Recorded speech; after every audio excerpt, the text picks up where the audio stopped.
Market में trend line तो हर कोई ड्रॉ करता है, लेकिन सिर्फ 1% लोग ही इसका यूज़ करके बिग मूव को कैप्चर कर पाते हैं। तो आज हम यही चीज़ें देखने वाले हैं। और अगर उससे पहले आपको ये पता होना चाहिए कि ट्रेंड लाइन होता क्या है। तो ट्रेंड लाइन बेसिकली एक सपोर्ट एंड रेजिस्टेंस की तरह ही होता है। लाइक अगर ये नीचे की तरफ देखोगे तो इसे सपोर्ट कहते हैं, ऊपर की देखोगे तो इसे रेजिस्टेंस कहते हैं। अब ट्रेंड लाइन क्या होता है? एक support resistance but dynamic angle पे। डायनेमिक एंगल का मतलब है कि आप कुछ इस तरह से इसका रेजिस्टेंस प्लॉट करते हो, यहाँ पे रेजिस्टेंस, और इसी का यूज़ करके आप कुछ इस तरह से सपोर्ट लाइन प्लॉट करते हो। ठीक है, तो इसी को हम ट्रेंड लाइन कहते हैं। अब इसका यूज़ करके किस तरह से आप एक प्रोफेशनली मतलब एक बिग मूव को कैप्चर करोगे, तो इसका सिंपल यूज़ है कि आपके इसके अंदर कुछ पॉइंट्स को ध्यान देना पड़ेगा। सबसे पहला, एक ट्रेंड लाइन ड्रॉ कैसे होता है। जब भी आप ट्रेंड लाइन ड्रॉ करोगे तो उसके अंदर 2 पॉइंट हमेशा होना चाहिए, touching point. Like touching point मान लो नंबर 1 ये है, नंबर 2 ये है।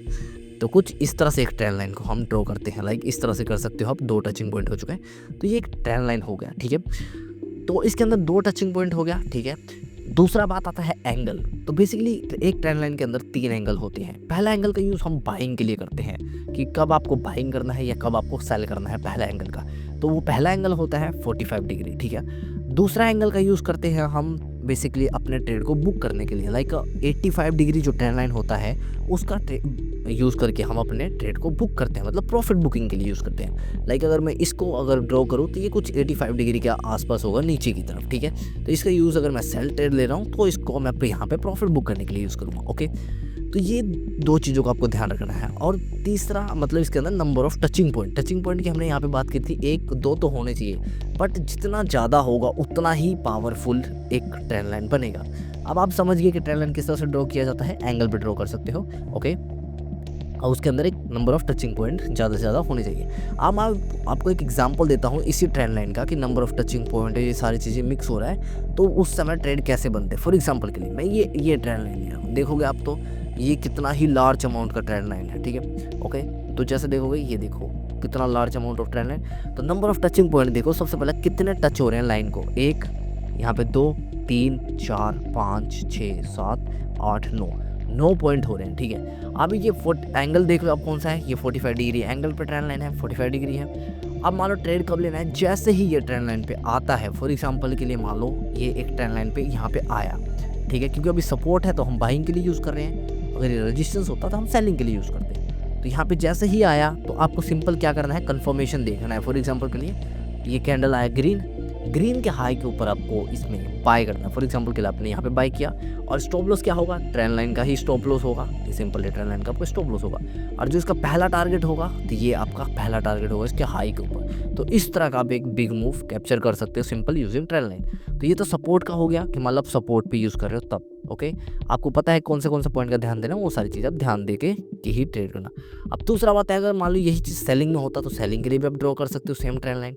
कि मान के चलो हम सेलिंग के लिए ड्रॉ कर रहे हैं, तो कुछ इस तरह से आप यहाँ पे इस पोर्शन में ड्रॉ कर पाते ट्रेंड लाइन कि अगर आप यहाँ पे अगर ड्रॉ करते तो आपको ये ट्रेंड लाइन कुछ इस तरह से देखने को मिलेगा यहाँ पे। ठीक है, ये ट्रेंड लाइन ये वाला, तो ये ट्रेंड लाइन ड्रॉ हो चुका है। तो इसमें आप ये एक रेजिस्टेंस की तरह बिहेव कर रहा है। पहले हमने सपोर्ट पर ट्रेड लिया, अब रेजिस्टेंस की तरह बिहेव कर रहा है। ठीक है, और वहीं पे आपका पहला टारगेट भी था।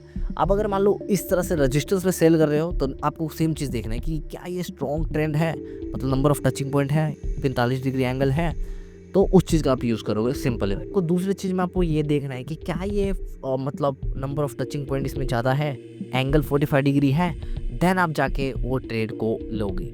तो सिंपल है, इसके अंदर भी आपको 2 पॉइंट दिख रहा है, लेकिन नंबर ऑफ टचिंग पॉइंट कम है, एंगल 45 डिग्री है, तो आप इसमें ट्रेड ले भी सकते हो, नहीं भी। बट अगर मान लो आप यहाँ पर ट्रेड लेते हो तो आपको सेम वही उतना ही टारगेट आपको देखने को नीचे की तरफ मिलेगा।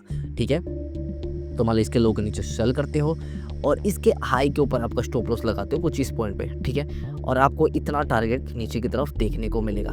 तो इसको हम एज अ सेलिंग पर्सपेक्टिव से यूज़ कर रहे हैं एज इस तरह। ठीक है, तो इसको हम क्या कहते हैं, इससे आप सेल भी कर सकते हो और बाय भी कर सकते हो। आपने इसके अंदर क्या यूज़ किया, 45 degree angle, number of touching point, और बाकी आप सिंपली ट्रेंड लाइन का यूज़ कर रहे हो। अब इसके अंदर हमने एक एंगल की बात करी थी जो 85 डिग्री होता है, तो उसका ये एंगल का यूज़ करके आप प्रॉफिट बुक करोगे। तो यहाँ पे आप कैसे प्रॉफिट बुक करोगे, मान लो आपने एक ड्रॉ किया, यहाँ से आपने यहाँ ट्रेड लिया और ये आपका एक 45 डिग्री 85 डिग्री का एंगल हुआ कुछ इस तरह से, मान लो। ठीक है, ये ऐसे अब जैसे ही ये एंगल आपने ड्रॉ करके रख दिया, ये एंगल जैसे ही ब्रेक होगा आप वहाँ पे ट्रेड एग्जिट कर दोगे।